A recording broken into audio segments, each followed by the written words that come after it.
today's Tech Help for Churches.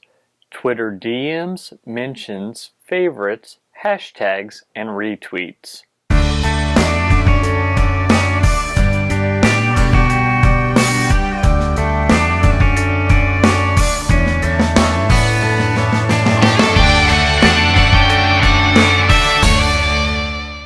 Hi, and welcome again to another episode of Tech Help for Churches. This is the show where every week we talk about using the internet and social media, new media, and the like for your church.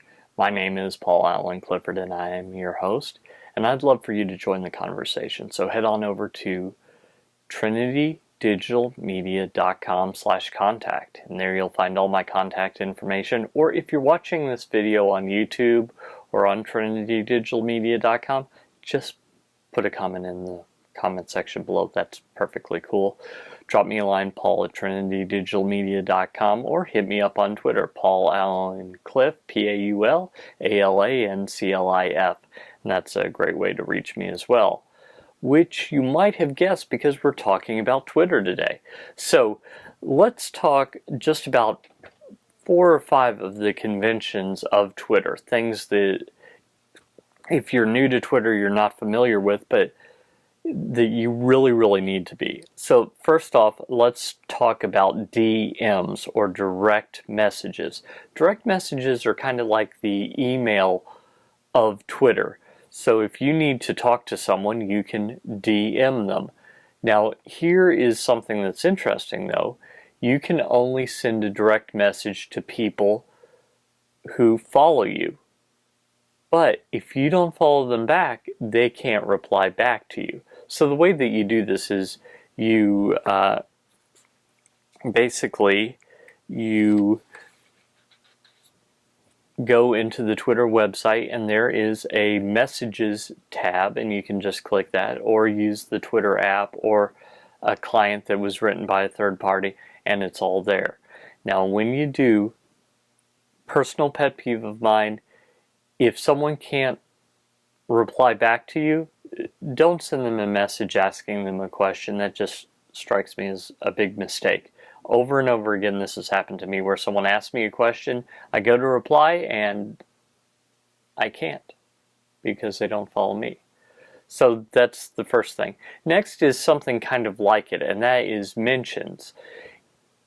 Originally this was user generated, that people started by putting the @ symbol in front of a username to kind of get their attention and say, hey, @ so-and-so, blah blah blah, and you could always see that if you followed one of the people.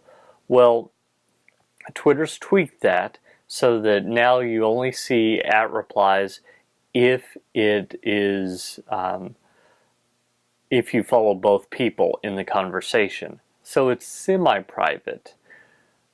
Another thing you should realize is if it starts with @ and the username, it's like this. If anything precedes the @ symbol, it's public.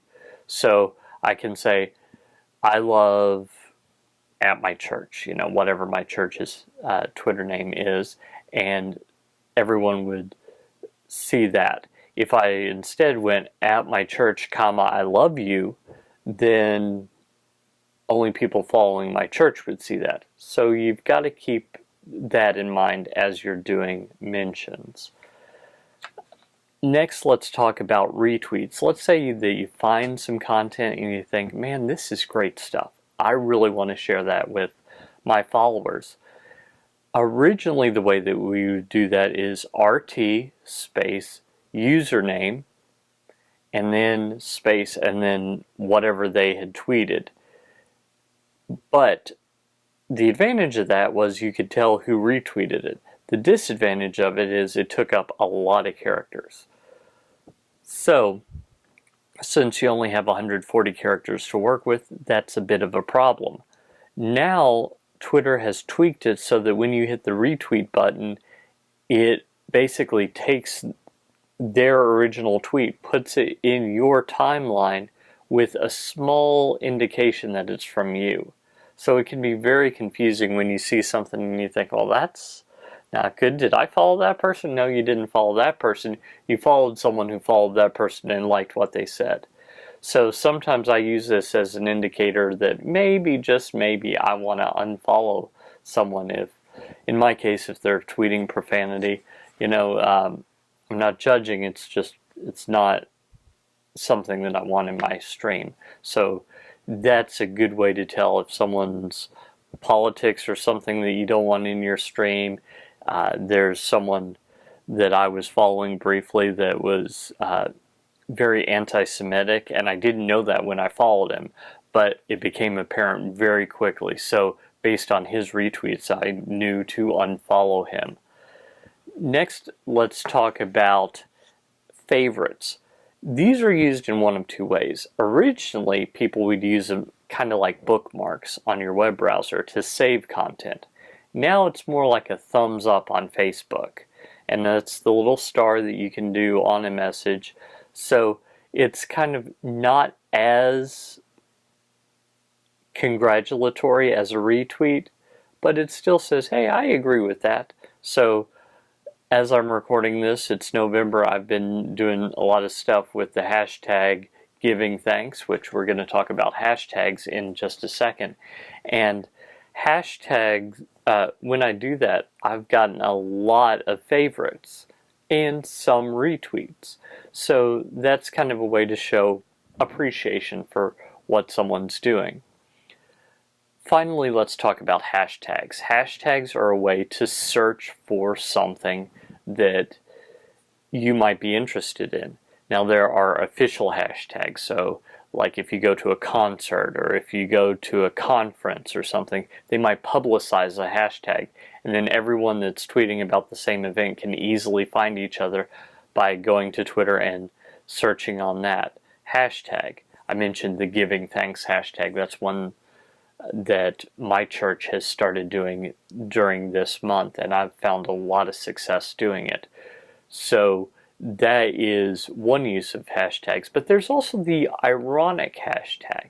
Now, sometimes it's kind of like the 1990s movie Wayne's World, where they would say something and they'd say "not" at the end. Same basic idea. That's the ironic hashtag.